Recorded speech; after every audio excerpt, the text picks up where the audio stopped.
Live from Lazy Pickle Studios in sunny Burbank, California, right next to Paco's Taco Truck and a guy selling knockoff iPads. The city is headed for a disaster of biblical proportion. It's Brandon Gibson, the podcast. That sounds good. I'll have that. Where chaos is a co-host, comedy is mandatory, and mistakes get a standing ovation. It's not particularly silly, is it? The only show that gives you legendary CEOs, entrepreneurs, and business bosses, and puts them in a room with your favorite comedians and actors who are mostly here for the free snacks. Surely you can't be serious. My God, man, what does it mean? Buckle up, Buttercup, because we're about to yes-and your face into next Tuesday.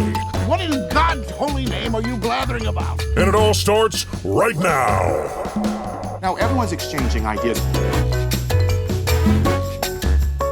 Hey, everybody, what's going on? Welcome to the program. This is Brandon Gibson, the podcast. I am your host, Brandon Gibson, and welcome to the program. Now, seated right next to me, as always, in order to maintain the FCC's rigorous standards on sexiness, Dan the intern is right over here, right next to me for the show. I appreciate that. Thank you. Absolutely. And I want to explain. Actually, you know what? I'll wait. I'll wait till we get the guest introduced, and then I've got to explain why you're called Dan the intern. Okay. Yeah. So we'll get to that in a minute. We're good to go? Yeah, we are recording. Dan is on the switch. He's switching things up to make sure everybody can see everybody's faces. So here's what I'd like to do. We're going to start off, first of all, by saying thanks to our sponsors. We got two great sponsors, and I have to say I'm super stoked about one of them because they helped me accomplish something this weekend that is massive. Yeah. It was great.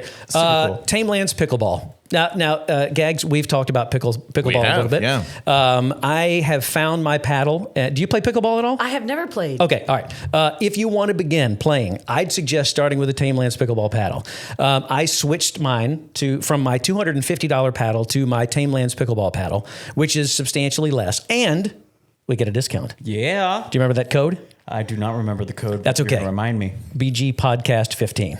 BG Podcast 15. I remember the code now. Yeah, you got it. Okay, so I'm going to come back to you and ask you in a minute. BG Podcast. But in the meantime, I'm going to go back and talk about our sponsor. Okay. So I changed my paddle, and I played in a singles tournament this weekend in La Habra, and I won gold, and I did not lose a single match. Singles, by the way, not doubles.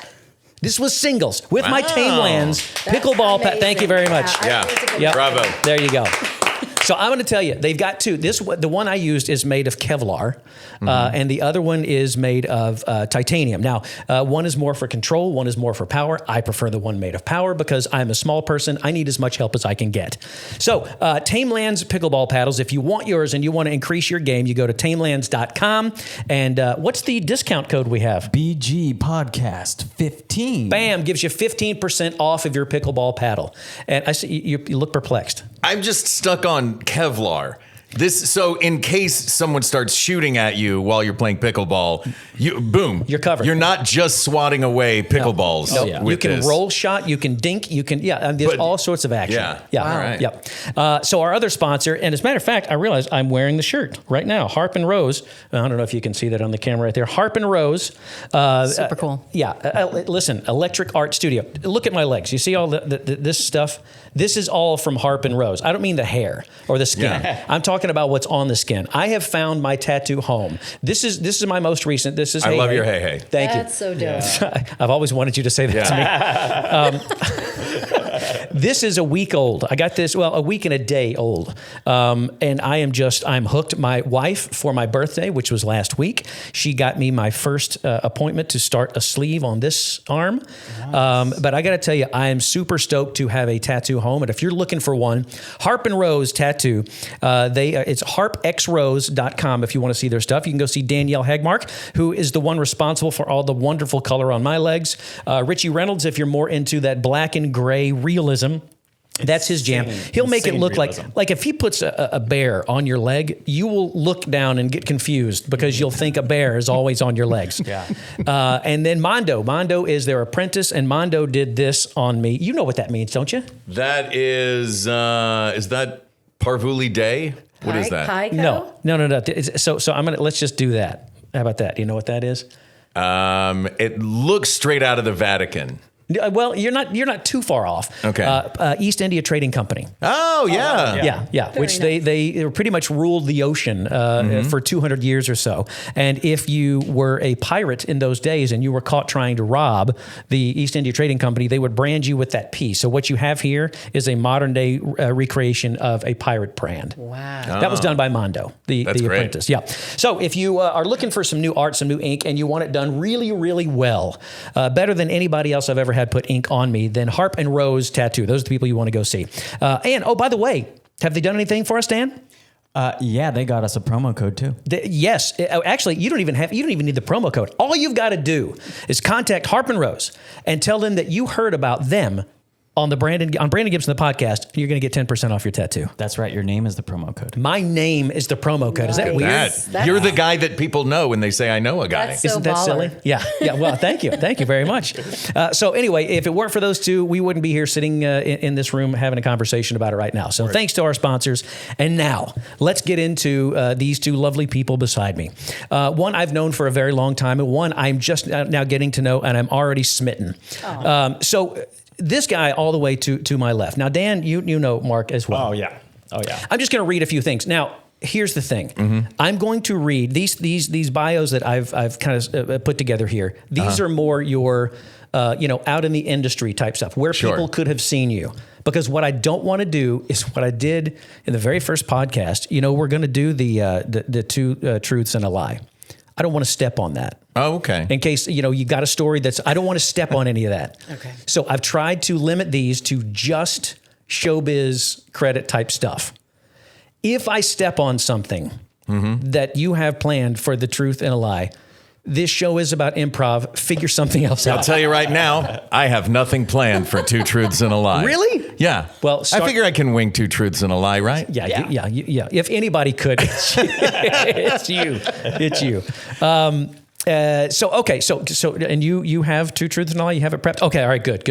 At least two of them, 2 out of 3. That's good. I'll figure the other one out. If we got a starting place, then so be it. We got a starting place. Okay. So here we go. This guy, I'm so stoked that you're here. When you said yes, you would do this, I got very, very excited. I'm excited to be here. Yep, Are you kidding me? Brandon Gibson says, come on the podcast. Come on. Brandon Gibson says, come on, Brandon Gibson, the podcast. Yeah. I'm going to come on Brandon Gibson. That's right. It got there. Yeah, I had a feeling it was going to. Love Yep. You saw the breadcrumbs. So if you watch Blood and Treasure, you're looking at Father Chuck over here. Drunk History played himself on so many drunk. Oh, I love watching you on Drunk History, man. dude. It's so good. Too many brilliant performances with the Thrilling Adventure Hour to count, and also Batman. Yeah. On DC Super Friends and Star versus the Forces of Evil, where he played Conjoinican, Quirky Guy, Captain Seabunny, Lord Lucifer, Man Arm, Pizza Guy, Police Officer, Prince Larry Kelpbottom, Blake Lemons, Boofly, Cashier, Dolphin, Emmett, Horse, King Kelpbottom, Minotaur, Moobs Squinston, Party Bus Driver, Pirate Worker, Poodle Prince, Random Shopper, Romulus's Hands, Soft Monster Applicant, Stubby Demon, Trucker Hat Applicant, Waiter, Warthog Monster, and the Winged Demon. Yeah. Wow. No big deal. No big deal. Yep. Some of those I had never heard their names before, and my brain right now is trying to figure out who Moobs is. I'm like, who is Moobs and what does he look like? Moobs Squitson is what I got here. Squitson. I feel like he's like the Monster World's lawyer. Yeah. But there are things about him, do not bring it up. You'll regret it immediately. Yeah.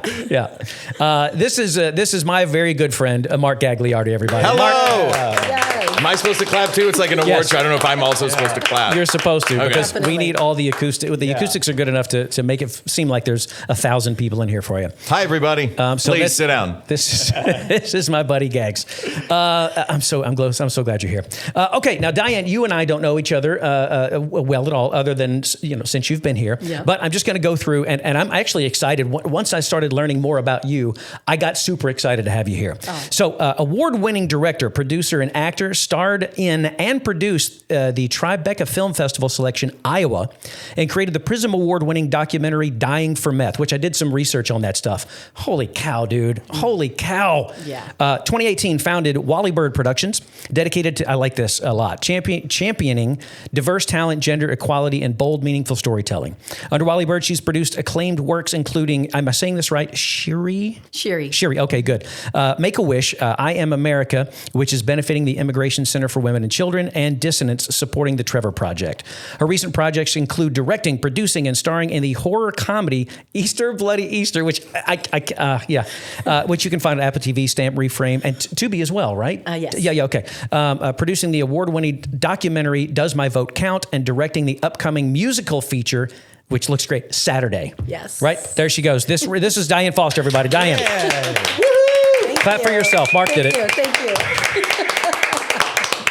So, we're going to get into some of this stuff. Please, they're rushing the stage. They're rushing the stage. Thank you, everybody. It's a good thing we have security around here. Yeah. That's almost as big as I am. So we're going to get into some of this stuff as we unfold the episode a little bit. But before we get into too much more, I got an email this week from a couple of listeners, by the way, and it was directly about you. What? Yeah. So listen to this. So we call him Dan the intern, right? Dan is not an intern. No. Dan is a part of this show. In life, kind of. I guess. He's my sidekick. He's my guy. The only thing that he does that would be intern related or intern geared is he runs the switcher. Yeah. So show him the switcher right here. This is the switcher. This is what controls the cameras that you're running. So, if we want to get on me, he'll tap the button and it goes to me. And it wants to go to you guys. It'll go to you guys. Wants to get the whole wide shot. There's our wide shot. Look at that. Amazing. So that's the only thing he does. And then, of course, he helps everything get up and running for the show. But let me explain why I call him Dan the intern. I did morning radio in Los Angeles for a couple of years. And when I was doing morning radio, we had interns in the studio a lot. And they would look so bored because they would have them doing just these mundane paper shuffling type things, right? And so I would say when they'd walk by the fishbowl in the glass, I'd say, hey, come here. And I would get them in the studio. And whatever their names were, I would then start, you're no longer Pablo, you're Pablo the intern, right? And then I would sit them in for almost a solid hour when they should be doing other things in the office.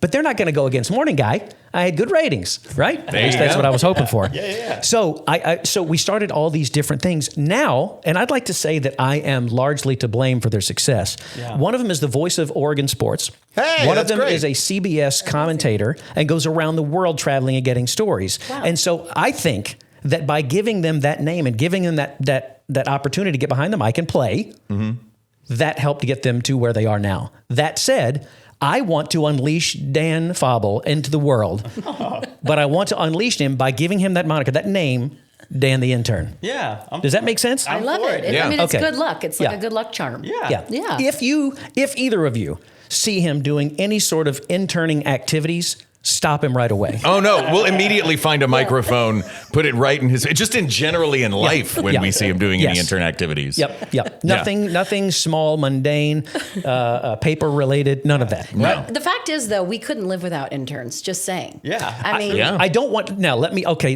fair point. I don't want to take away any, the importance of any duties of any intern because they are important. Yes. And you learn a lot as an intern. Yeah. He's got it figured out. Yeah. Thank goodness, because you are the guy who is notorious for having interns that you do not let do their job. Yes. You hijack them into your studio. Absolutely. Put headphones on them and a microphone. Yes.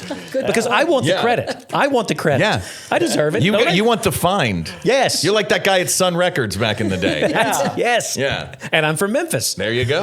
Oh, this job. Look at Come this. on. Yep. This all just blends all together. But anyway, so I wanted to explain why we call him Dan the intern. Yeah. So does that make sense to everybody now? Totally. Okay, stop sending me those emails. I get it. Dan the intern. Now you all know. Okay, now we've got the proper introduction. But to further get into the introduction of my guest today, by the way, I got another email about this. Apparently, have I been doing 2 lies and the truth? Yeah, I think the first one for sure. Yeah, it was a weird one. It was 2 lies and the truth, and I think the second one we did 2 truths and a lie. But then Jensen did 3 truths altogether. Yeah, like he banded all. Jensen just did it. Well, that's Jensen. Jensen does what Jensen wants to do. And then I think last week Tripp did 2 truths. Yeah. And the game is called 2 truths and a lie. I know. Right. That's what I thought. So that's another email that I got. Said, you've been doing it wrong. It's 2 truths and a lie. And I think I did 2 lies and the truth. Yeah. Okay. So I'll take that one. Okay. I'll take that. That's on me. Yeah. So now we know what we're doing, right? Yes. Yeah. 2 truths, truths and a lie. Yeah. Yes. Okay. So if I ever do anything other than that, you can hit you. Not as an intern. Yeah. Well, my God. Yes. I don't know why that was the first thing that came out of my head. I'm like, I get to hurt you, and you just made like full eye contact with me when you I have said my it, by the hand way. up ready to go, too. I yeah, put it yeah. down. Jeez, sorry.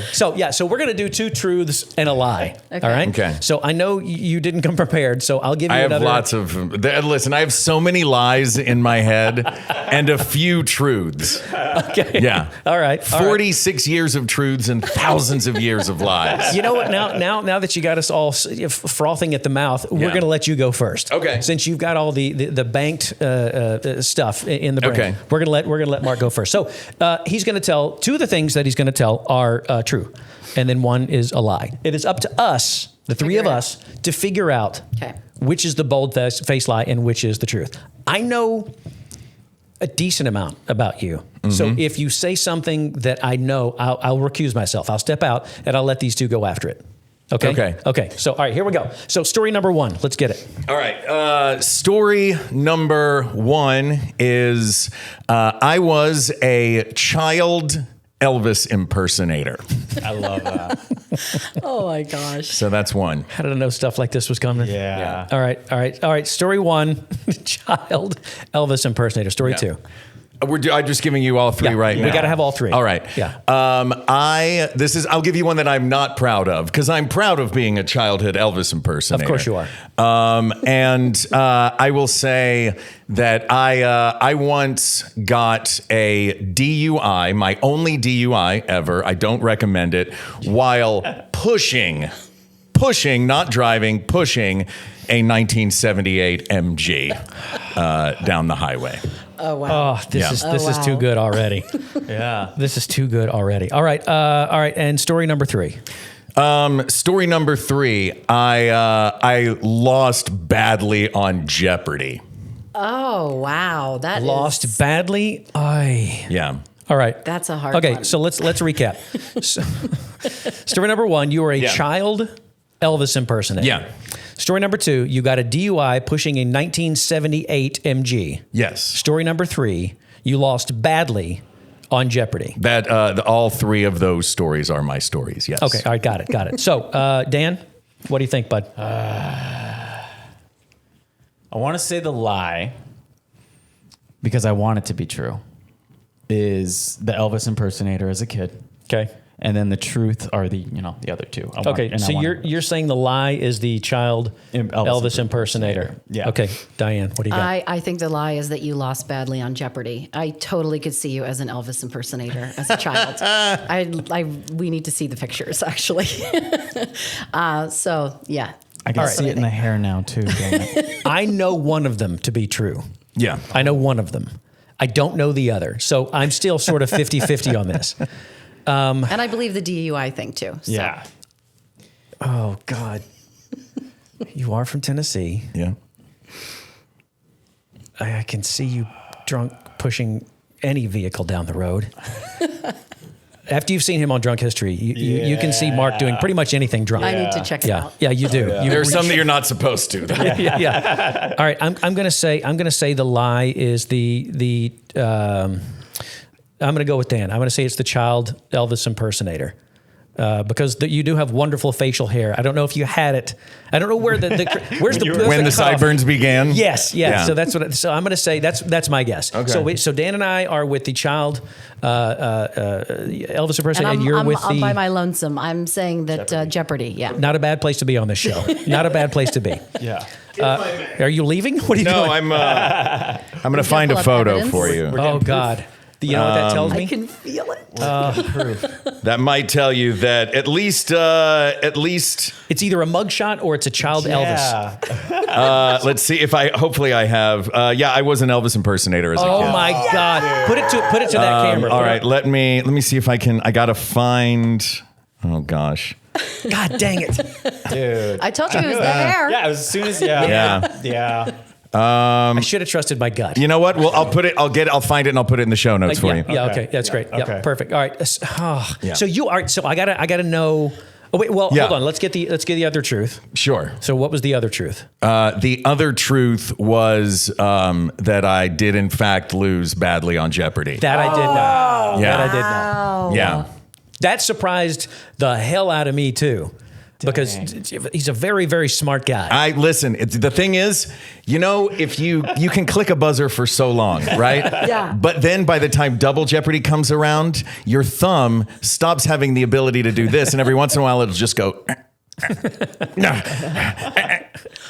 So I'm looking around me at two very brilliant women on the sides of me, and both, one of them is a super champ, so I didn't expect to win. Wow. She had won like 20 in a row or something. I was Amazing just that you were on another, that. yeah. It's amazing. It was really fun. It was hard to get there. Thank you. I was gonna say, I was proud to get on it, and it was once I got on there, I was like, the whole second half of the game, I'm clicking, and I was like, how are you doing that? Like everyone was faster than I was, and it was.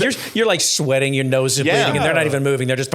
Yep, exactly. Yeah. Well, the thing is, it's a person that triggers it backstage. As soon as they're done reading the clue, now you can ring in, and that person backstage were in perfect sync in the first half of the game. It was like, answer the end of the question. Click. Mark. Got the answer. Next. And it would be like, finish is asking the question. Click. What?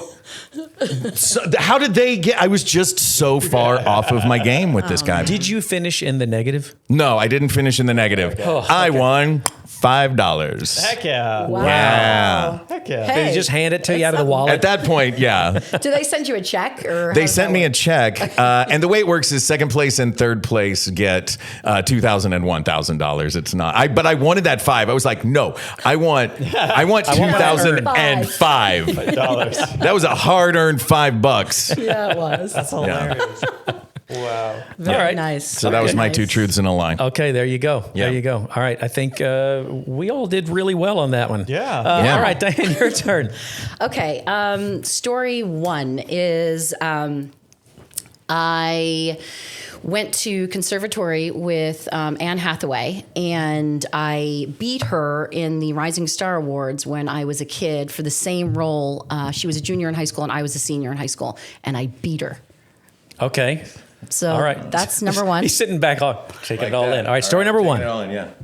Number two is I have 6 siblings, and I grew up in New Jersey. Okay. So that's a combo story. 6 siblings growing up in New Jersey. Got it. Okay. Third is that I am related to David Foster. Okay. Do you know who he is? Oh, yeah. Oh, sure. Yeah. David Foster. I'm thinking of Stephen Foster, the one that wrote Oh, Susanna? No, David Foster, the one who's written like every musical, like he's worked with Whitney Houston and Celine Dion. Cool. And, that David Foster. Oh, man. These are tough.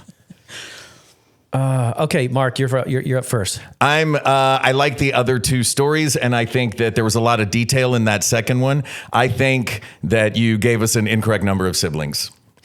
Wow, you're getting specific. I'm getting specific. Interesting. So okay. siblings, just the wrong number. Yeah. A manipulation of sorts. Yeah. Okay. All right, Dan. I wish I could have said something smart like that. Don't we all? Yeah, that's tough. That's how That's how you get $5 on Jeopardy. Yeah. That was the final. I'm gonna go with that too. That's the easiest one because I believe that you would be toe to toe with Anne Hathaway. I totally could see that. And then same thing with the David Foster. Absolutely. All right, I got to shake things up a little bit, even though my instinct would say to go with the fellas here. I think that the oh, God dang it. Now I'm second guessing myself. All right, so I'm going to say okay, fine, the siblings. I'm going with the guys. Yeah. We're all in on the siblings in Jersey as the lie. Okay, do the drum roll. Drum roll. Okay, you're all wrong. Oh! Was it the first one? No. That's totally true. Wow. Heck yeah, it is. Wow. It's Well totally done. true. Thank you. Holy cow. Yeah. So Was she pissed? she was so pissed. And then I saw her years later in LA, and she was still talking about it. I'm like, you won a freaking Oscar. Yeah. Then you hosted the Oscars. Yeah. Exactly. So I keep that Rising Star Award. So she's got a little axe to grind with somebody. That's great. Yeah. Wow. So that is definitely true. Okay. I do. You want to know what the next one was true? Yeah. Okay. Yeah. So the next one that's true is I do have 6 siblings, and Oh, I wow. did grow up in New Jersey. So where are you in the? I am the baby of 6. You're the baby. The baby. Okay. Oh, wow. All right. Yep. All right. What part of Jersey? Union. Union. Family's all still in Jersey. No, everybody's kind of everywhere. Most of them are in New Jersey, but Okay. a few here, a few in New York. So. Okay. All Yeah. right. Are they all industry type people? No, my sister is. Her and I, she edits all the stuff that I do. So Oh. that's so awesome because we Nice. get to work Super together. cool. Yep. And my one sister is a fashion designer and stylist. The other Oh, one is yeah. a guidance counselor. The other one is a spiritual response therapist. Dude. And then That's all on-set people. Yeah, that's Yeah. true. And then my brother, actually, he was a mechanic. Sadly, he passed away in 2018, and that's what Wallybird Productions is named after. So Beautiful. You know what? I was going to get to the name of that, but that's interesting. So let's start tapping into this kind of stuff. Okay. First of all, I'm thrilled that you're both here, and thank you so Yeah. much for your yeah. There you go. I'm gonna give them Clap it up. I'm happy that Clap you for guys are both yourselves. here. There you go. So I kind of want to get into the starts of it all for you. You know, like I've told the story about being in kindergarten when I first saw Pirates of the Caribbean, and I was blown away. I'd never seen anything like it before in my life, and I wanted to know what it was all about. My mom says they're actors, and I wanted to know what an actor was, what they did, and how I could do it. Right. So that said, when did it all kind of kick off for you? When did you think this is the path I want to go on? Was it early in life? Was it a little bit later in life? When was it that you just said, "Yep, this is what I want to do"? Very early for me. As the youngest of 6, I was sort of always singing for my supper. You know, I was like, "Hey, I'm over here, everybody." So I loved singing and dancing, and my dad watched, Spencer Tracy movies and Katharine Hepburn, and I was obsessed. And I just would watch them, and I would go to school, and I would be talking about Spencer Tracy, and all the kids were like, "Who the hell is that?" And I'm like, "It's classic cinema." So yeah, it was very early on. I loved singing, dancing, and acting, and it was just something that I did straight off the bat, and my parents supported it, which was amazing. At 8 years old, like going like, "I want to do this," and they were like, "Okay." What was your first taste of sort of the fruits of your labor or your desires, like getting to I want to do it? What was the first thing that kind of kicked in for you? I won Little Miss Union in New Jersey. I did I Want to Dance with Somebody by Whitney Houston. I did like a dance while all the girls were like in their tutus and tap shoes. I was like out there like shaking my hips like with an attitude. And that was like the first time I performed in front of an audience. And I was like, "Oh, I really love this." And I could see how much joy it brought me, but also how much joy it brought people. And that feeling was like, "Oh gosh, I want to do this forever and ever and ever." So that was really the first thing. And then I just started doing tons of theater. Growing up in New Jersey, it was pretty easy to do theater because you're outside of New York City. So yeah, that was my first foray into it. Okay. And never stopped. Right on. Mark, what about you? I also started when I was a little kid. When I was really little, there was a show I loved on Nickelodeon, old school Nickelodeon, called Stand By Lights Camera Action. And it was Leonard Nimoy hosting backstage, behind the scenes of movies. And as a kid, I got obsessed with it. I was like 4 or 5 years old, loved this show.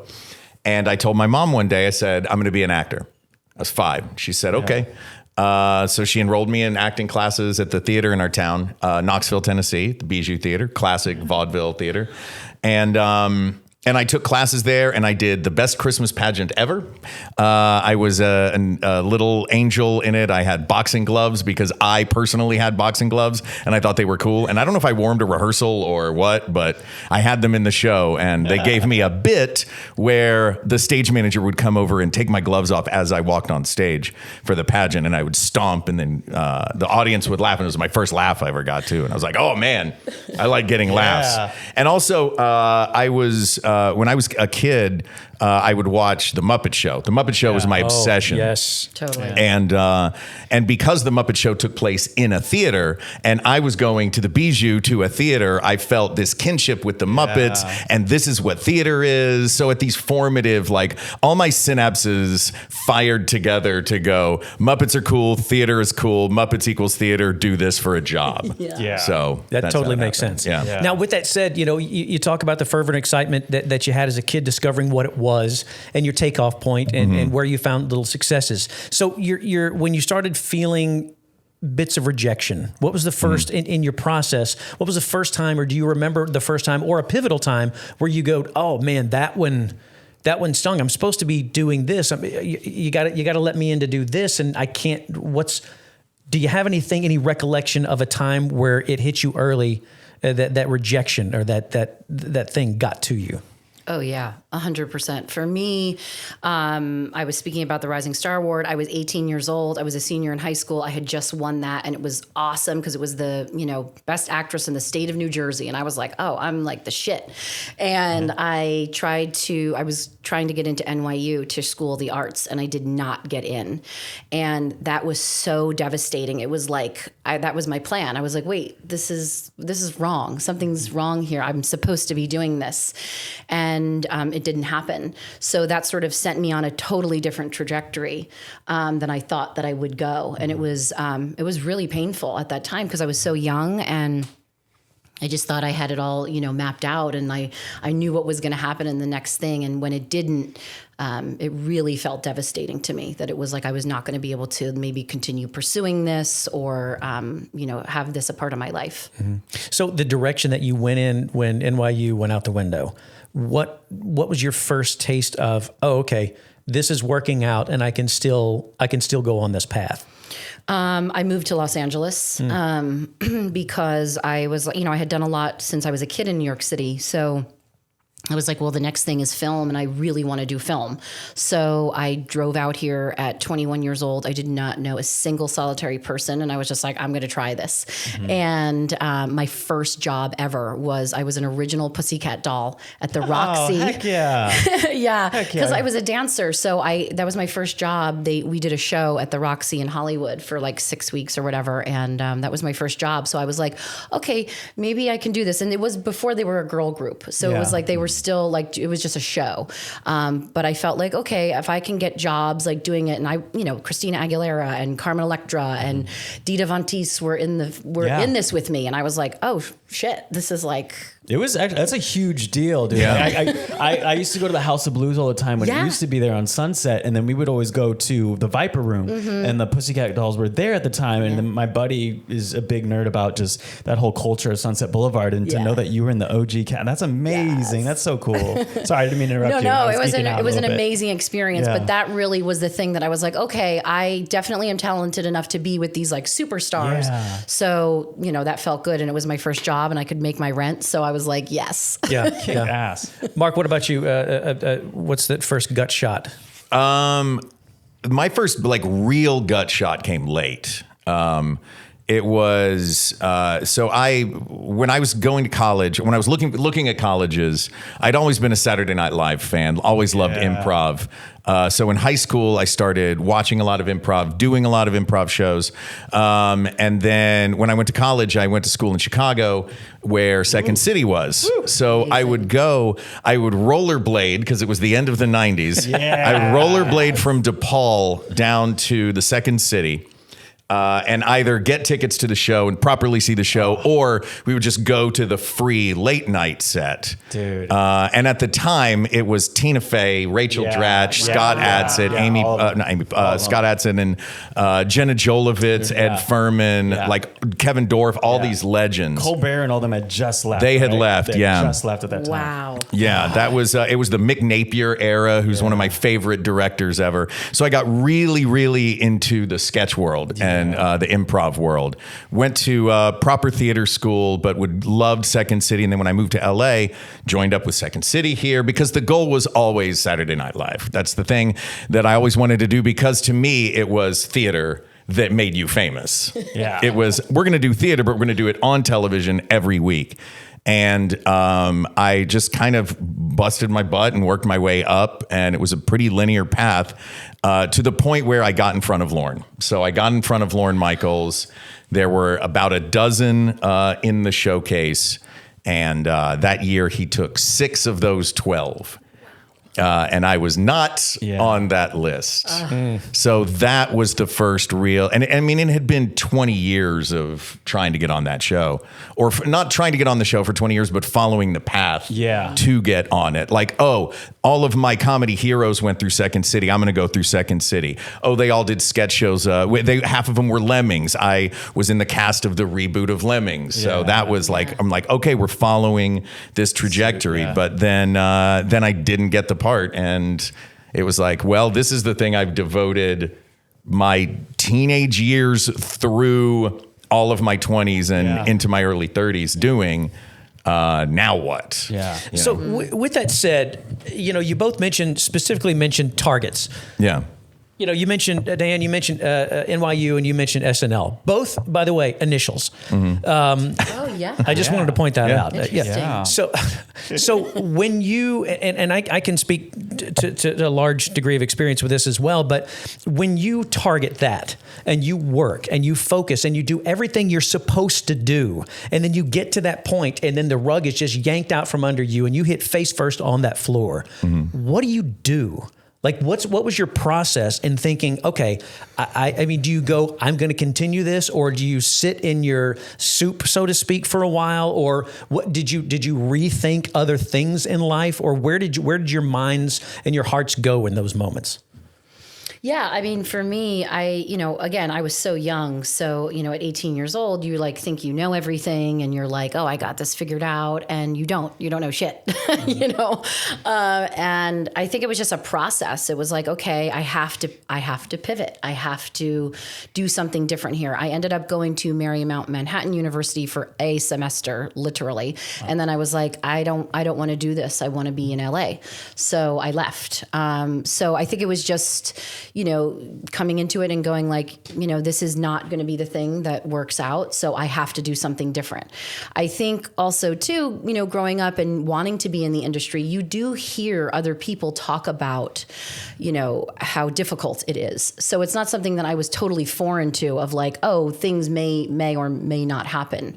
I think going into this business, you kind of know that already, like it's a tough business. So yeah, it was just that. And then I think I also have an amazing family who was super supportive, and they were like, look, don't let it get you down. You got to keep moving forward. And something better is behind that door, just keep chipping away. Was there a mourning process? Oh, definitely. Yeah. Absolutely. I was totally devastated because, it was like I was going to be able to stay in New York City and I was going to get this amazing training. And it was just something I had always wanted to do. I was like, oh, if I go there, then like I'm in with all the great people. And, it's just one of those things that you think. So, there was definitely a bit of self-reflection of like, what does this mean about me and my talent? And what does this mean as, a person in this world trying to do this business? Those are all things that came up, certainly. And I had to work through them, and it was not easy. A lot of conversations with a lot of wonderful people in my life who listened to me over and over again, cry about it, talk about it. But eventually, I moved on and here I am. Now, you said you came to LA and you didn't know a soul. I the same way. Same thing for me. So in that time when you don't know anybody and you feel almost like a recluse and you don't know the rules and you don't know where to go and you don't know how far Sepulveda takes you, did you find yourself in a bit of isolation? If you call it that when you get here. So many friends have called it Sepulveda. No freaking way. Yeah. Sepulveda. Really? And you want to know another funny thing is I grew up on Wilshire Drive. Oh, so when I got here, I was like, I'm going to Wilshire Boulevard. And everyone was like, that's a no. Yeah. It's Wilshire. Same thing like in Kentucky. Some people call it Louisville. Some people call it Louisville. That's right. Louisville. Yeah. It's 2 syllables. Yeah. So in those moments where you were here by yourself, did you ever feel yourself kind of reeling and not knowing what to do and direction to go and needing support? Yes. And if so, I say if so, I know those things happen. How did you get through that? How did you get through that to do what you ultimately decided you wanted to do? Yeah, I mean, it was like about 3 years, I would say. And I always tell people when they come to LA, I'm like, give yourself 3 years, like just to like get the lay of the land and like really kind of understand how everything works and just, the way that it is here. Parking, traffic, all of that. Years, I think that I had a, just something inside me always that was like, you're going to do this. It was like always pulling me. You're going to do this. It's just my mission, my destiny. I don't know, whatever that was. And that was always in the forefront of no matter if I was sad or upset or trying to figure it all out. That was the thing that was continually keeping me going, was that I knew I had to be here and I knew there was a reason I just didn't know what that was yet. So I think there, again, a lot of self-reflection and, just working on myself, and therapy is really a good thing to do, because you learn a lot about yourself, certainly. But yeah, I think that was really helpful, is just knowing that I had a knowing. And I think if you have a knowing, then don't ever stop. Yeah. Yep. 100%. Mark, walking away from knowing that they brought in 6 of the dozen, what do you do from there? Well, I think for me it was I always knew it was a long shot. You know what I mean? Like, it was the path, but it was a long shot of a path. So I never wanted to admit it outwardly that it was a long shot, but it's a long shot. So to get to that level, to get to the point where I was one of a dozen, it actually made me feel good about what I was doing and what I had been doing. So I didn't second guess my abilities. I just had to pivot to a new target. So, but the way I kind of look at it is, how with NASA, a mission would be finished, successful or not, but when the mission was finished, that was done. But what did they get out of it? They got this new seatbelt material. They got Tang. They got the microwave. They got, you know what I mean? All these ancillary things that came out of it. So I think for me, getting that close was great. Not getting there sucked. Yeah. But building up the skill set that I built in the course of getting to that point has worked out for me, because it meant a lot of acting classes, a lot of improv, meeting a ton of people and playing with a ton of people. So that was the takeaway from that for me. I love what you say about that, because I think that's so true. It's beautiful when you say it's like you learned all these other things about you, and I think that's the thing you do in the failures. You learn so much more than you do in the successes. Those are great, but it's like you learn things through the failures that you have. Amen. Yeah, we've said this too, that the scars are reminders of successes and not reminders of the pain. Because you come away from it and knowing that you're still looking at that scar and you're still trudging forward, you're still moving ahead, and you don't have to let that scar identify you, but it is a part of who you are and who you've become in a better way. It also, can I say something? I just want to say it also lifts people up when other people see what you're going through. So I'm going to speak an example without getting emotional. But Mark, for you to talk about all that SNL stuff, I was like 21, 22, doing COC at Valencia, College of the Canyons. Did you ever do anything with Second City about going to colleges and doing workshops with anybody? No, I was never part of that team. That was all out of Chicago. Okay, because I was going to say, oh my God, if you were at my college, because I remember the day when Second City came to us, I was a Groundlings kid. I did the exact same thing as you, went to Groundlings every week to go get up there. And when you were at Universal, when I was like 21, I'm 36 now. And knowing you going through that whole journey, I was like, dude, Mark's going to get there. Mark's going to get there. He's that guy. He was the one that got me in through my first improv audition at Universal Studios. That's where I work. I had been trying so hard to be the Grinch. So freaking hard. And I'm like, I got the chops. I can do the improv. It's there. But these auditions, they're stupid as hell. They make no sense. It's not real improv. In walks this guy. He runs the audition in our old theater that we used to have, legit theater, Wizards Theater, same thing, gave me that Muppets vibe because that's where my heart goes to. We're going to put on a show kind of a thing. And I nailed that audition in the nuts and I got the role that year and I attribute all to him. I don't attribute it to me. You nailed the audition. I know, the subject and verb of that sentence was you nailed it. True, but at the same time, your coaching, your style, everything, thanks, all your education. Thank you. So Appreciate you. Yeah. This guy's fun to work with too. We've gotten the chance to work together, not as often as I'd like, but up in that New York window at Universal as well. It's a blast, man. Yeah. The problem is it's usually not two guys, so we would be playing the same role. So we would be if one was there by default. It's like Tony Clifton and Andy Kaufman. Yeah, you know, dead on. They're not going to be in the same place.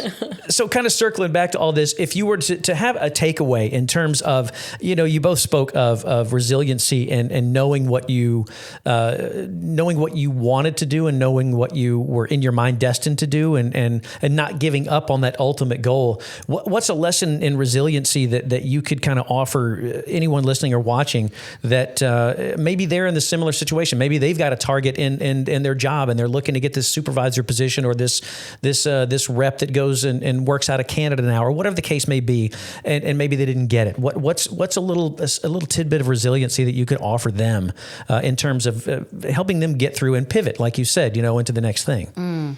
I mean, I would say, I think, we think the thing that is going to be the thing is the thing. And sometimes it's not. And I think if you're willing to know, okay, wait, there's another door behind that door.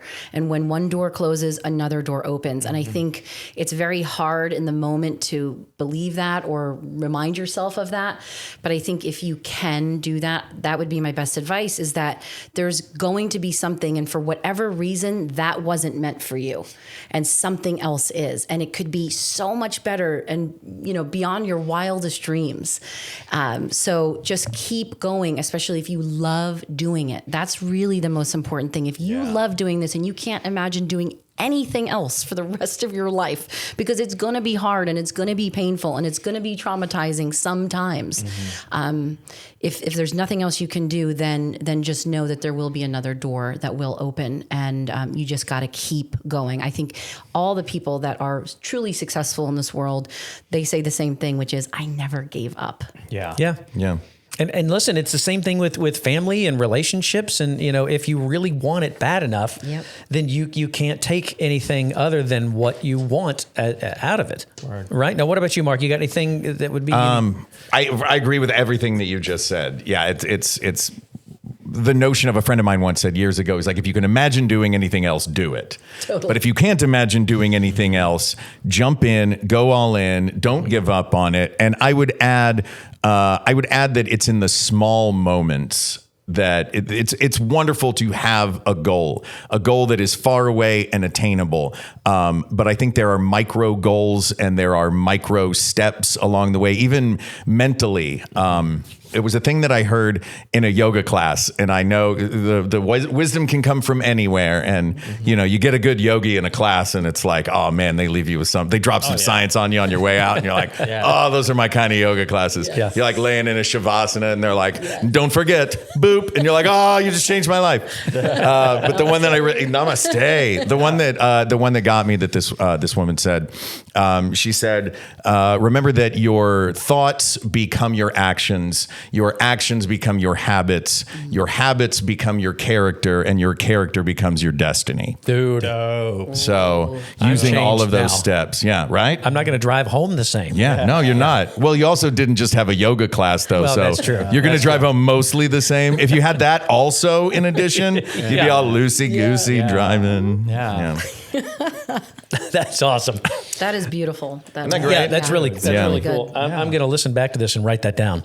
I would write it down now, but we got to move on to the next thing. Sure. It's not like you have paper and a pen in your hand. What have I got? What I got to work too? Let your intern work. I was going to say, am I supposed to do that? How dare right you? Yeah. How dare you? Just saying. You're the one that calls him intern Dan. I'm going to make him a star. You watch. I know. And you're going to want to get on his show. Listen, I mean, kind of circling back to all that stuff. I mean, you when you have a target and a goal and you want to get there, things are not going to work out the way you want, because there is no such thing as perfection. And I feel like people latch too tight into perfection, and when they get derailed in one way or another, they don't know how to pivot and adjust and maybe take that situation and innovate inside that situation to find something else. And instead, people that chase that idea of perfection, they get bound up and they get tight and they get stuck, and then they get defensive and they start to lash out, and it changes you. So I think the idea of rolling with the punches, so to speak, is the best path to go. Yes. Because goodness knows, I mean, in this business, we've all taken our licks, over and over, and we keep going back. And thank you, sir. May I have another? It's more soup, sir. And we're never going to stop because we have gotten a chance to. We're some of the fortunate who have gotten a chance to taste what that's like on the other side. I mean, here you both sit on Brandon Gibson, the podcast. I mean, I don't mean to really toot my own horn here, no. But once you get a taste of it, then it makes your hunger even more. Your stomach starts growling louder and louder and louder, and you want to chase it more. So the more you can kind of take. And I think that holds true with just about anything in life, not just in show business. You want to chase your way up the corporate ladder, so be it. You got to take one rung at a time. But yeah, I think definitely staying with it and knowing what your value is and finding that value. And I think a lot of people don't find that value because they don't allow themselves to get vulnerable. And I think that vulnerability is a big thing. And when you put yourself out towards NYU, SNL, and the path that goes along with it, Grinch, I mean, that's an iconic thing to play. When you put your mind to that stuff and it's taken away, it can be absolutely devastating. But if you know your value, and you're vulnerable and allow yourself to be changed in case it doesn't come around, then you can find some real success somewhere. Yeah, I love that. And I also think too, it's about the joy that it brings you. If you love something so much and it brings you that much joy, then you can't not do it. Yeah. And I think that's why you should do it. You don't do this because you want to be famous, because who knows if that'll ever happen, right? Probability is it won't. So you do this because you love it and you love the feeling that you get from it and that it brings other people, and that you have the ability to make something that could literally change someone's life. And I think that's the thing for me anyway that keeps me going like I have to do it. We close every show, and we're not there yet, so don't think that's a segue. We close every show with asking what would you say to your 21-year-old self, and the question is always posed to the guest. It's not posed to me, but they turned it back on me in a couple episodes ago. And they said, "What would you say?" And it's funny you say what you said, because I said the thing that I would say is the thing I find myself telling my children: find what you love and make that what you do.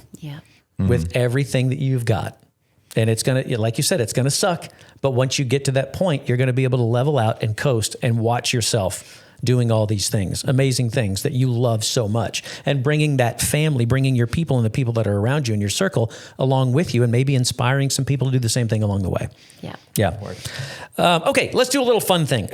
So we like to play improv games on the show as well. And I know that's going to be really difficult for you to do. And so what we're going to do is we're going we're going to come up with a topic. Now, Diane, your job is simple. Okay. You are somebody who is, let's just say you're an investor. Okay. Right? And we have something that these boys are going to try to pitch you. But they're sort of on opposite ends of everything. One of them loves it, and one of them hates it. One of them is going to tell you all the wonderful things about it. The other is going to tell you all the terrible things about it. And it's your job to decide who did it best. Okay. All right? Feel free to ask any questions along the way. Okay. Feel free to engage in any way you see fit. But let's start with this. What is, and I'll ask you, what is something that you may find interesting? And it could be something simple, anything from a household product to something you'd find in the grocery store to something monumental that you could find on the other side of the globe. What's something that you find interesting? Oh, wow. Okay. A product. A product or an item of any kind. It doesn't matter. It can be a rock. It can be pudding. It can be a shoe. Anything. Okay. Well, anything. I love makeup. Makeup. Oh, Yeah. don't we all? Yeah. Sure. Couldn't we all just use a little more makeup? Or maybe we couldn't. Maybe the world needs less makeup. I don't know. It's up to these gents to decide. Now, I've got a number back here that is an odd or an even number. If you choose the, no, that's not a good idea because you can see what I'm doing. Okay, you get the positive, you get the negative. I'm pro makeup. You're pro makeup, you are anti makeup. Okay, I'm pro makeup. Also, by the way, how much am I investing, by the way? Well, they don't know. Oh, okay, I see. I like the idea that you are investing against makeup. You're not investing in something. You are investing against makeup, like you are makeup's enemy. Yeah. Yep. Well, also, I have to point out, because I would feel bad if I didn't, Yes. that you holding up a thing and holding up a number and not seeing the mirror behind you. There's a made mirror it behind you. directly behind you. God damn made it. me feel a little like if it was one of those things where it was like, what would you do? Like it was put in front of me, and I'm like, oh, okay. Well, I'm glad I pivoted. Yeah. Okay, so here we go. We're going to take off, and it's time to field the pitches from the gents. Okay. He is pro makeup. You are anti makeup, and I think at the very beginning you have to start with the positives. So, Mark, carry on and give it about 15, 20 seconds of your spiel, and then we'll go back and forth, point counterpoint. That's all I'm getting, 15 to 20 seconds to talk about how wonderful makeup is. Oh, boy. Here's the thing about makeup. It has been around for thousands of years, because for thousands of years, someone somewhere has woken up on every given morning of the day and gone, oh my God, where did this come from? This was not here last night when I went to bed. I have a Caveman's Association meeting today, and org. I have this on my face. What am I going to do to cover it up? Passionate spiel. Dan, how do you feel about what's been said? What's been said, I'm going to say this and say this alone. Like he said, for 1,000 years, people have been dealing with it. You know what else people have been dealing with for 1,000 years? What's that? Murder. Oh. Murder. That's exactly what makeup is murder. It is a murder to your soul, a murder to your identity, a murder to your character. If you have a blemish, that blemish is you. You need to give it a name. You need to give it a lifestyle. You need to give it a brand. That is you. You are your brand. You are a lifestyle. I'm done.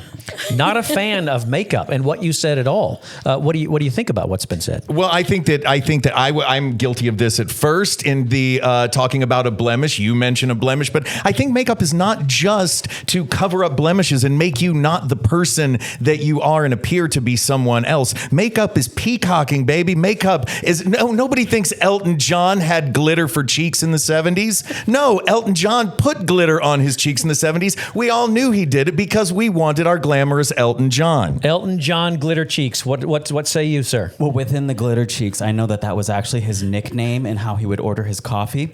Let me just say that off the bat. And then secondly, I would also say he was born that way. He did not need to be invested in himself that much to spend the money to be that way. He was just born that way, and all he had to do was just find the right person to teach him and show him the way of who he is naturally. Candles in the wind. How do you feel about what you've heard so far? Oh gosh, really great points on both sides. It's a very, very difficult decision about how. Do you have any questions for either one of them? Yes, I do. Oh, okay, all right. What would you say would be a product right now in makeup that we could really use? A product that does not exist. Does not exist currently. A product that does not exist currently that we could really use in makeup. Yeah. I think that we could use. You know what I would love to have? I would love to have. And my makeup. If you invest in my makeup company, we are working on this right now. You know what's not fun is drawing the perfect eyebrow every day, especially if you're right-handed, left-handed. You're not ambidextrous. You're going to have your eyebrows may look different day to day. Hear me out. What I'm talking about is a silicone-based skin tone eyebrow set. It's a drawer. You open it up. What eyebrows do you want on a given day? You just pull those babies out, peel off the adhesive backing, patent pending, stick them right on over the top, and boom. Suddenly you can be Marie Antoinette and you can be Frida Kahlo. Frida Kahlo. What about this? I would say Kahlo is a lovely gentleman. I met him yesterday. And then I would have to also say that's a lot of steps to do something from what the product and where we have right now going through patent pending. With his silicone and all that nastiness, you don't want to put something on your face. You want things to be natural. We have this natural neck band that we've taken the technology from neck band air fans. You know, those fans that you put on when it's too hot? I know them well. This time it's different. We have a air fan as well as a UV light that gives you a natural glow without having to use products that go on your face and mess with your face and add more oils. This is just a natural glow of sunlight, because I feel like to look the most beautiful, you just need the right lighting. Compelling arguments on both sides. I feel like the time has come to make a decision. You've been given a point for and several points against. Points for and against. Yeah. So I hate to put you on the spot. I know. But if you were to invest your time, energy, money, resources in either one of these gentlemen's ideas, which side would you go towards? Well, although I really feel like these products that you have are really sound fantastic, and I'm all for them. I'm really leaning toward your products. We're going to because change the world. I really love what you said, which is it's about you being born this way, and you have it within inside you, and you really don't need anything else. So I love that. I love that feeling, and I think more people should feel that way about themselves. Let's do it. Let's make There it is. That's done. That's the. Yeah. That was so much fun. Oh, I wanted to jump in and play in that so much. Yeah, thank you for that, man. That was awesome. Great job, both of you guys. I'm not gonna lie. I was of you. shitting bricks. I was so scared. It's tough. It's tough. I'm not. Yeah. I get you. It's tough.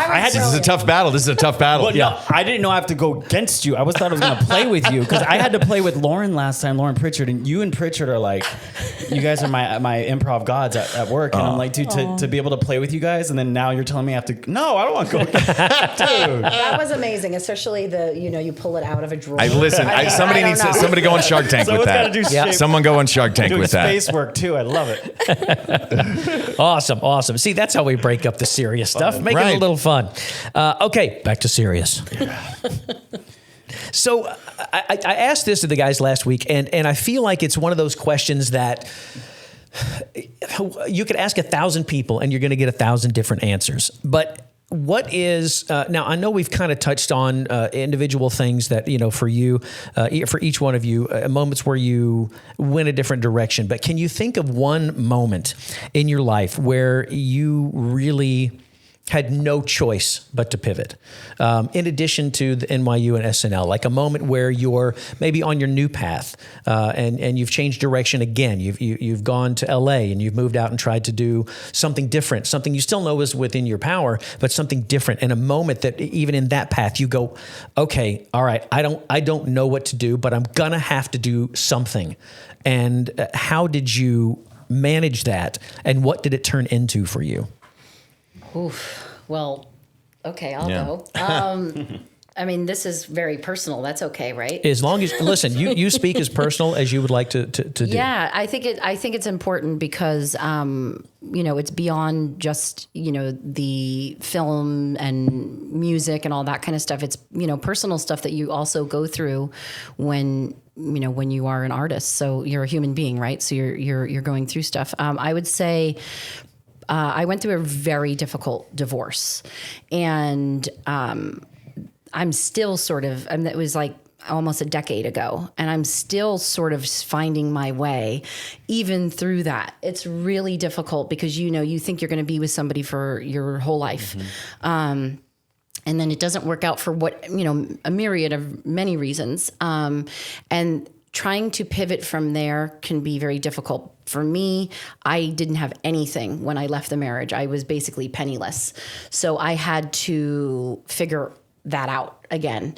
And at the time, both my kids, who are now 21 and 19, were little.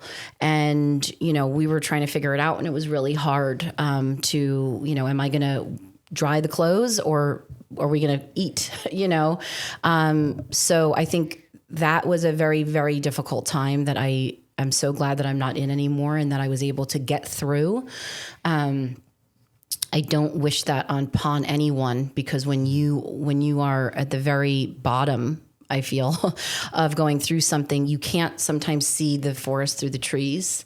But, here I am, and I have been able to figure it out, thank goodness. But that was a very, very difficult time in my life. And I did not know if I was going to be able to continue doing it. And for whatever reason, I was like, I have to stay here. I have to continue doing this. This is what I love and what brings me joy. And I don't want to go away from that. So you mentioned the kids. Was that sort of a driving force for you, or was that one of the larger driving forces for you in getting through it? I mean, I know as a parent, I've got 3 kids as well, and I know we've seen our fair share of similar to what you're talking about, and you've got to make one choice or another. Did you find that was one of the more difficult parts, or one of the things that helped keep you going? Oh yeah, absolutely kept me going, because you have 2 other people you have to take care of beyond yourself. But I think it was more that I didn't want my children to. I didn't want them to think that the way that we were living and the way that I was being treated was the way that they should be. And I didn't want that to happen for them. So that is ultimately why I left. It was a very difficult decision because I had been, with my ex for a very long time. So I think, of course they were a driving force, but at the end of the day, it was also, I had to have my own happiness and my own well-being and safety and all those other things too. So, yeah, it was very hard, and it still is very hard. Divorce. I didn't come from divorced parents, so I didn't understand that when I did leave, what that would be like, for them. And I talked to my friends now who, had divorced parents, and they're like, it was really hard for me as a kid because I had to go back and forth, and it was just like a very difficult thing. So I don't think it's something, I don't think that, you just wake up and go like, I'm getting a divorce. Like, it's not that thing. It was like 5 years in the making of like, I actually have to get out of this because it's not good for me, or for them. So, yeah. Well, I can say this, that I did come from a divorced family, and it was, you want to talk about a gut shot. Dad's here one day and the next day he's gone. And it was something, and it's weird because, you say that it took you 10 years and still you deal with it to this day. When I was putting together my keynote speech and I was talking about how improv started surfacing in my life, even though I didn't know what it was or what to call it at the time, I started going back through all these memories of when I was a kid, and all these emotions started washing over me again that I haven't faced, if not ever, in a long time. And I think there are some things that you don't put together. But in looking at it all, and I say this, parent to parent, your kids, regardless of the age they were at the time, I guarantee that they see a resiliency in you that they will try to match with everything that they have, whether they do it with intent or whether they do it subconsciously. And that is, I think that's a huge takeaway for a parent in going through such a difficult thing. And I applaud you for doing that for yourself and for your kids. Not that you need that from me, but I think it's important to hear, especially when you've gone through it and you may not have had the support or the understanding of somebody who has been through it, or somebody who's been through something so similar to where you're on, almost on the same freeway, so to speak. You know what I mean?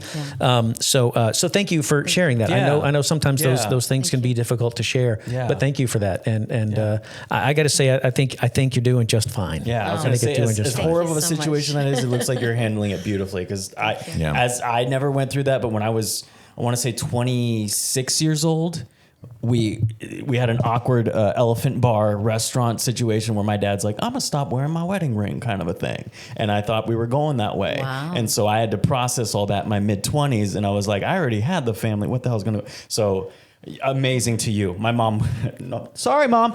She didn't handle it very well. You were amazing. You were amazing. Well, it's not easy. And that's the thing, is it's not easy. Everybody's got to take it in their own stride, but God bless you, girl. That's amazing. So and there's a lot of hidden things there's a lot of things you do behind closed doors and nobody can see. And the tears that you shed behind those closed doors, 100%. I know those tears well, and I know that path well. So thank you for sharing that. Mark, what about you? I'll be over here in the slightly shallower end of the pool, as I have not experienced that, and don't have kids yet. That's coming down the line. But for me, the biggest thing was it is about family, though, and you mentioned it earlier, having a support system. Because for me, the time that I was the lowest was career-wise. I thought, well, I've come from this prestigious acting school. I'm going. I've excelled in all the stuff that I've done so far. This is going to be amazing. I'm going to move to LA. Boom, and it's going to happen fast. And it did not happen fast. And there was a point where I think I was excited to find a quarter because I could get a banana. Like, it was one of those days. And I was like, you know what? Screw it. I scraped together what money I could, and I drove back. I left. I was like, I'm done. I'm getting my stuff. I'm getting out of here. Packed up, moved back to Florida, where my dad was living at the time. straight down. It was funny because it was Interstate 10. So like my directions were make a right here, turn right onto the freeway in Los Angeles. And then when you get to Florida, exit. Yeah. So, which was a very weird, like my map quest was 1 page long. I was like 22. It was a while ago. Yeah. But I got to my dad's and it was just the absolute bottom. I could get no work. I couldn't get a job doing anything. Felt as low as I ever have. And I got to the house that night and just lost it, just broke down, lost it. And to my dad's credit, he listened, he stood there, had his arms folded. And he's been there the whole time since I was, 5 and started acting. And he goes, "So you're done?" I was like, "Yeah, I'm done. So fuck this, I'm done." He's like, "All right, you're done." "Yeah, I'm done." "Okay. Yeah, this is the only thing you've ever done is this, right?" Yeah, I'm done though." "You're done." "Okay. If you're sure." "No, I'm not done." And the next morning I drove back. I was there for one night. Wow, Yeah. dude. Yeah. So that was family having my back at that moment, Definitely. knowing what I needed more than I did in that moment. Beautiful. Yeah. That's awesome. That's so nice. A few people know this about me, but I ran, it took me 3 trips to LA to stick. I went out, I was a road comic at the time, and I came out in 96, 97, and I got a little place in Redondo Beach, and was, just rented a room, sight unseen, out of the LA Times. I would get to LA Fantastic. Times every Sunday, and I would just look through the LA Times. I'm looking at the LA Times. It's the Times, man. And I'm looking at the want ads and the things, and I could get a job doing this while I'm making my way and all that. And then I get out there, and I'm like, this is a whole lot bigger than I thought. And I tried to go, I'll never forget, I was a road comic and everybody knew who I was. I was a headliner at the time. And everybody knew who I was. And I went to the Comedy Magic Store in Hermosa and I'm like, "Hey, I'm Brandon Gibson. I know such and such and that's such. And they're like, "Who?" They're like, "Yeah, I mean, I've headlined for, this and this and this and this and this." And I go, "These are the runs." What does that mean to me? Yeah. Okay. Same thing, the Comedy Store. The Laugh Factory was the big one because I knew Jamie Masada. Jamie Masada and another buddy of mine owned a Laugh Factory in Memphis, and I knew them well. And Jamie knew who I was. And so I called up the Laugh Factory. I'm like, "Hey, I want to come in and drop in and do a little guest set." Which on the road, when you drop in and do a guest set, you're given 10 minutes. And usually, if it's a place you haven't gone to before, and you try to get use that guest set as future booking work. Yep. So when you go on the road, you get another one nighter, you get another week long or whatever. So I call up and I said, "Yeah, hey, I want to come in and do a guest set." And they're like, "Okay, you can come in on open mic night on a Tuesday, bring 3 minutes." And I'm like, my intro is 3 minutes. Yeah. Talking about coming on a Tuesday night at 3 minutes. And so I'm like, okay, you don't know who you're talking to. That's the attitude that I had. Yeah. So I go in and I'm like, all right, I'll do the 3 minutes. It was about my time to go on stage. And I go up and nobody had gotten my intro yet because the host always comes to you and say, "Hey, what's your intro? You got the intro?" And I had it written down and I was ready to hand it out. I may as well had it printed out and just to give to everybody, And I went up to the host and it was about my time. And I said, "You didn't ask for an intro." And this is what she does. She looks me up and down and she goes, "You don't get an intro." Yikes. Okay. And then I'm like, all right, so I'm just going to go do my time. So I went up and we were given 3 minutes. I ran 8 and I'm getting like flashing. I'm getting like truck headlights, get off the stage. So I get off the stage and I go up to see Jamie to say, "Hey dude, what is happening here? What kind of monkey show you running?" And there was a line of people. And I'm like, and Jamie was sitting at the end and I'm like, I'm not going to wait in a line to go see Jamie. Jamie knows who I am. And then I'm like, this is a Kiss the Ring line. Yep. I am not, and I heard him giving notes to people, and I'm like, no. And then it was that point I realized I don't belong here. Yeah. Nobody asked me to show up, and nobody's asking me to stick around, and I left. And I went back on the road, and then I came back again. And then again, it's one of those things. We had an apartment in Venice, me and a buddy of mine from Memphis, and he got homesick 3 months later. He's gone. Wow. That left me with a place in Venice, and I didn't know anybody. Yeah. So I left and my wife and I had just started dating. So we were kind of long distance. So I went back to Memphis and I went back on the road doing stand up. And then finally we came out here in 98. But listen, this place can just take your knees As out they from say, under you you. couldn't get arrested. Yeah. And it was so tough to come from a place, and you guys know, I mean, coming from the school you came from, coming from all the pedigree with all the improv and the sketch and stuff that you had done, to come to town and expect them to know you as well as they knew you there. Yeah. It don't work that way Very at different. all. Very. Yeah. So that is a real struggle that people don't realize is present. They think, okay, I was big. I did some local theater. Oh, you did, huh? Yeah. Well, and also too, you come to LA and everyone's talented and wonderful. Everyone's and awesome, you know? So it's I liken it to somebody playing Pee-wee football and trying to go out to an NFL practice. Yeah. Good luck, Junior. Yeah. You're 4. Yeah. You're about to die. Yeah. Well, cool. I appreciate that. You know, I know it's not always easy to break open and be vulnerable, but I think that's the important part about this show, because there's so many people, especially now, that are in that place and they don't know what they're going to do. And I was talking to 2 people yesterday, 2 people I hadn't seen in a few weeks, some friends of mine, and one of them was like, yeah, man, I finally, I've been struggling for 10 years with this job, and I just quit. I couldn't take it anymore. I quit, and I don't know what I'm going to do. And then another guy just today, I saw him this morning, and he's like, yeah, man, I mean, it's going a little bit better, but I still don't know where I'm going to be. I don't know which direction to take. And he was going to come to my, we filmed my keynote speech last week at Eastwood Performing Arts Center. And he was going to come to the show, and he goes, man, I really need to hear it. I really need to hear what you have to offer. And at the last second, he had to go out of town. And it was one of those things where I have to, because this could be a path, so he went on his path, and so he had to go out of town, and he missed it. But he's like, oh, I needed it so bad. He said, can I see it when you get it done? I said, absolutely, you can see it. But I think there are so many people out there, especially now, that just don't know which way is up. Yeah. And all the things that were normal are now upside down, and we don't know where anything is. Yeah. So we're all sort of grasping in the dark. So it helps to hear people like you that have had success, and you share in your struggles and your battles, so that people know that everybody's human. We all slip and we all get lost, and we all find ourselves going, what now? Yeah. But finding your way out through the stories that you tell, I think, is very important. That's one of the reasons I want to do this show.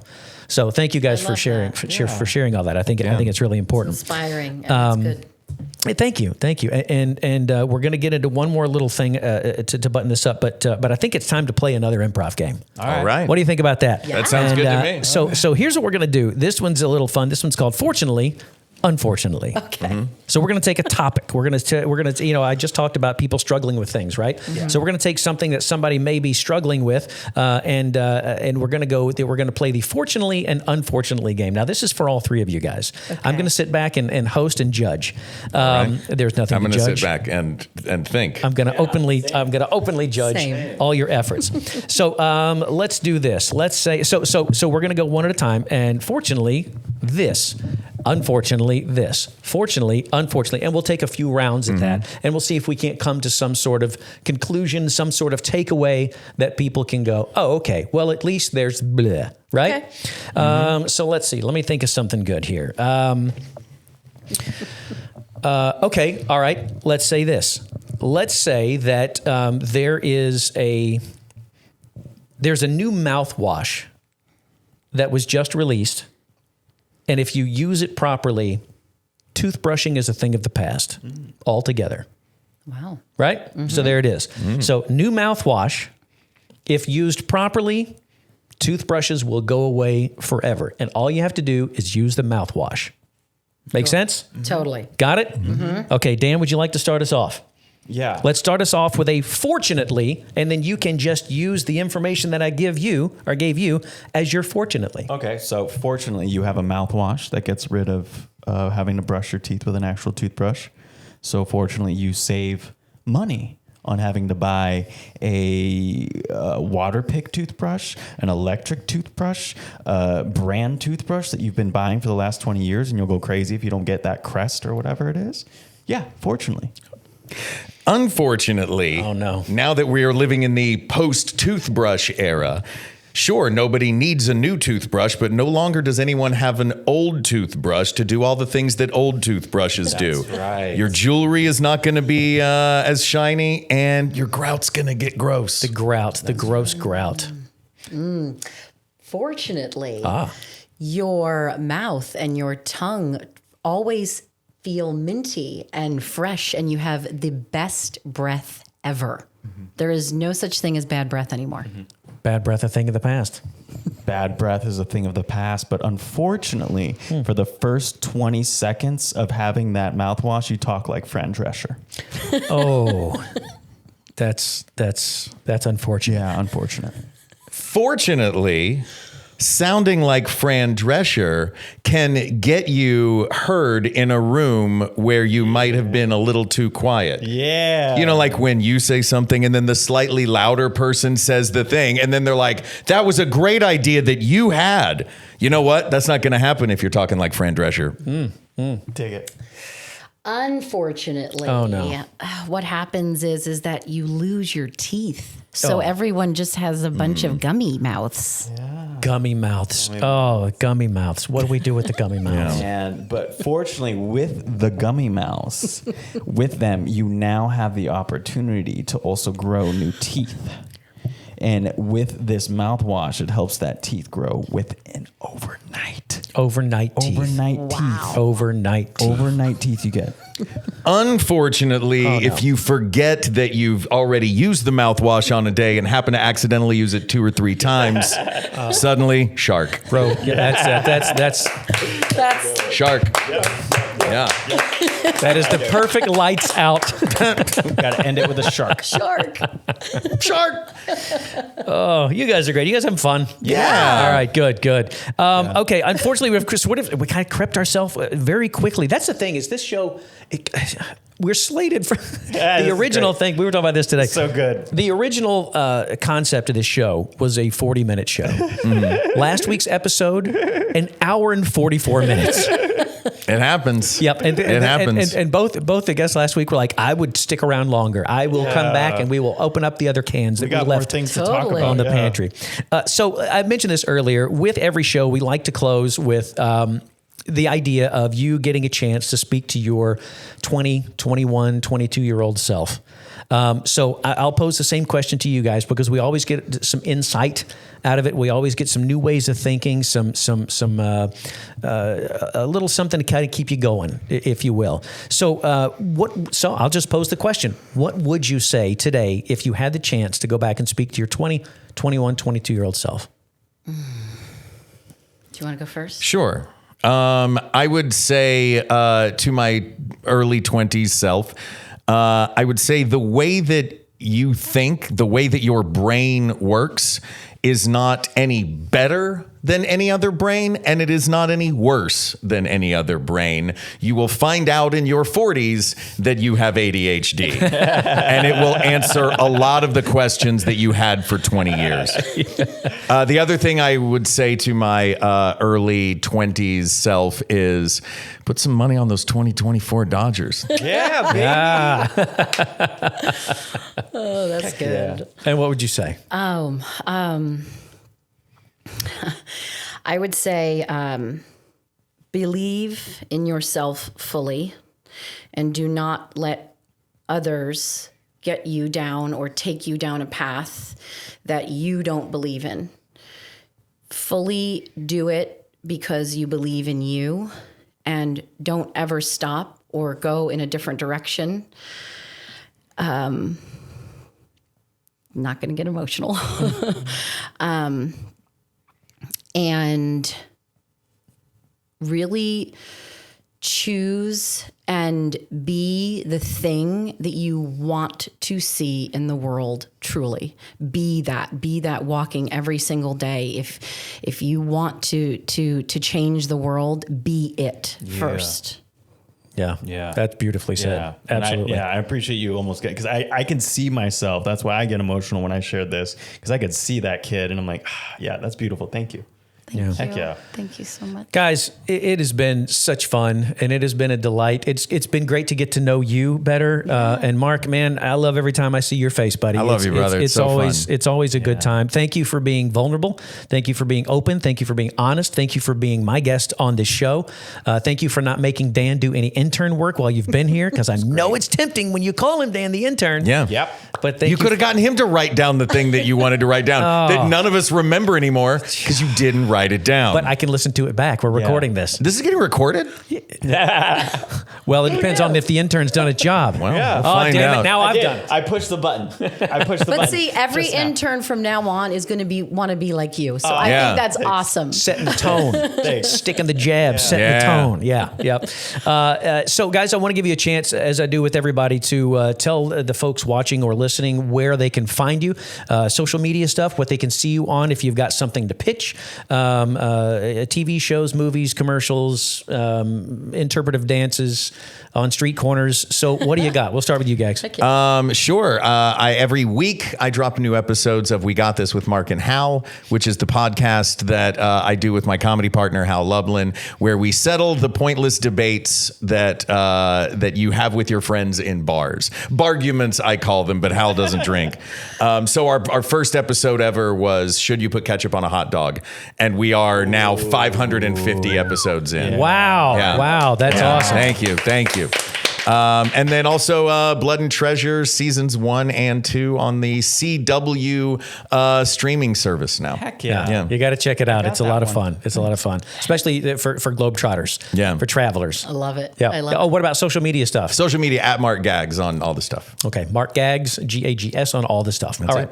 Diane, what do you got? Yes, please check out Easter Bloody Easter. It's on Apple TV and Amazon Prime and Tubi. I'm currently working on a movie musical called Saturday. It's a Breakfast Club meets high school musical. Cool. And it's so awesome. I'm in the edit right now. It's so much fun. We had 13 original songs, 9 original dances. Wow. And it is really awesome, joyful, inclusive, exactly what we need right now. So Awesome. it's going to be awesome. And then come check me out on social media. I'm at Diane Foster Official. And then you can check out my production company, Wallybird Productions, WALLYBRID Productions. Awesome. One more big thanks to our sponsors, too, before we get out of here. Tame Lands Pickleball.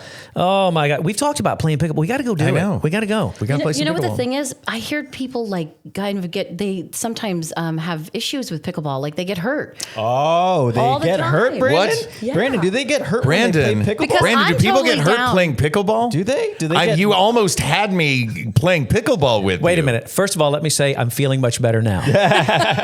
You just But set it up there. I did tear this calf muscle. Yep. I was Why is it it out, so girl. aggressive? I was out for 12 weeks, and then I came back and I played for 2 weeks, and then I tore this big calf muscle, Here's and I the was thing. down for 8 the weeks. sport is not aggressive.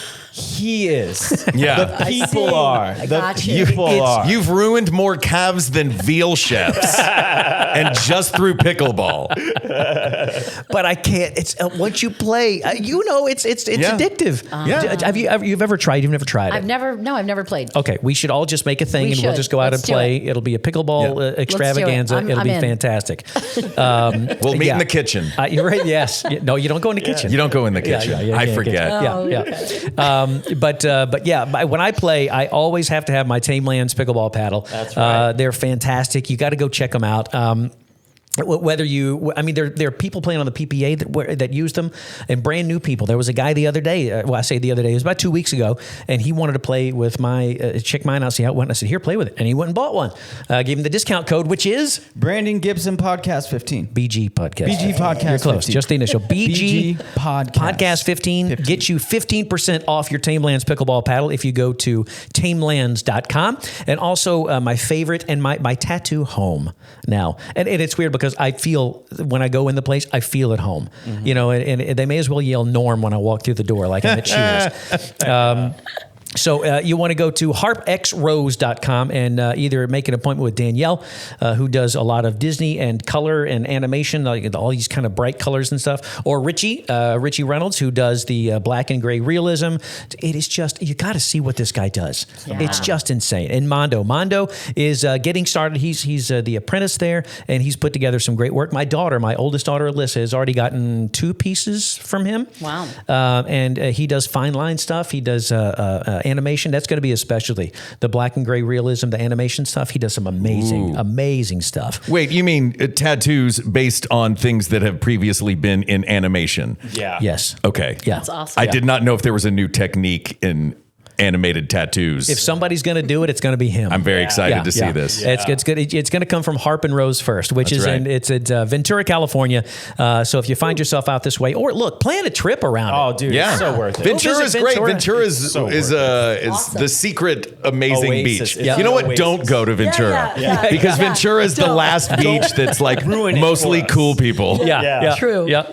But we go to Ventiki and we get our tiki drinks, and we'll go to there's a place there called Spencer McKenzie. Yeah. They're not sponsors. I'm just saying Yeah. we get the fish. They have a halibut and chips. I take that away and I raise you the Fluid State, which is a brewery over there. Oh, the Fluid that State. has sourdough pizza. Yes. Oh, I like sourdough pizza. That sounds Spencer McKenzie sounds like he should be wearing like a monocle Yeah. and tails. Yeah. And how do you do, Spencer McKenzie? Have you tried my fish and chips? Yes. Here's the funny thing about Spencer McKenzie's. My wife, so she always wants to go, and she wants to go get a drink at Ventiki, and then she wants to go get the fish and chips. But we're always one tiki drink in, and she can't ever remember Spencer McKenzie's, so she calls it Schmigadoons.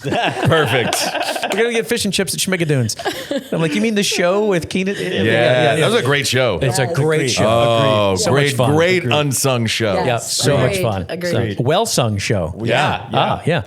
So anyway, I digress. I go back to Harp and Rose in Ventura, California. Make your appointment now with Danielle Ritchie or Mondo, and tell them you heard about them on this show, and you get 10% off a tattoo. I can't think of anybody else anywhere that offers a percentage off on a tattoo. Yeah. You know, and they work with you, and they'll figure out what you want to do, and they'll make it exact. And they're even when you come up with an idea, they just take it and multiply it times 100, and you just got twice the tattoo you think you could ever want. Creativity. I love it. Fantastic stuff. And again, as for myself.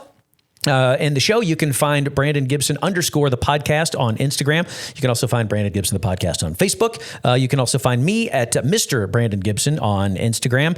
And send us your emails at brandon@thebrandongibson.com. We got a few about Dan. Hopefully we cleared up that information. Yep. And we are now on 2 Truths and a Lie. Thank you, Lawrence, We got it down. for sending that. So anyway, that's how you can get in touch with us. And you can also see me on Spilled Paint on Tubi, a show that I, with our mutual friend Jamie, wrote, directed, and star in as well. And I think that's. Oh, and Dan, let's get your info too. Let's get your. Yeah. Oh, and we got something to talk about for next month too that we want to tease. Yeah, we Yeah. do. Go ahead. And I also got a date. Not a date, but I got a stand-up date. I got a stand-up date. I was going to say All we're going to right. open up. Yeah. Okay. Well, let's get all that intel. So I'm gonna get the flyer out soon. You can check my Instagram handle at DFOWBLE. My name DFobble. And I have a show October 3rd out in Hollywood with a buddy of mine named PK Comedy. If you want to look him up, amazing comic. I got a show October 3rd, and we are gonna tease. What are we teasing? Next month? Yeah. So next month. I know what we're teasing, but I want you to Okay. Yeah. All right, here it goes. So next month we are planning a remote broadcast from Las Vegas. Yes, we're going. We're planning on. We're looking at Glitter Gulch. Yeah. Going to Glitter Gulch, and possibly. Should I say it or should I just wait for the other thing? I want to say it because I know it's a very good possibility. Manifest it. Put it in the universe. Yeah. Here it is. Well, we just haven't solidified all the details yet, but we could be doing a live broadcast from BattleBots. That's right.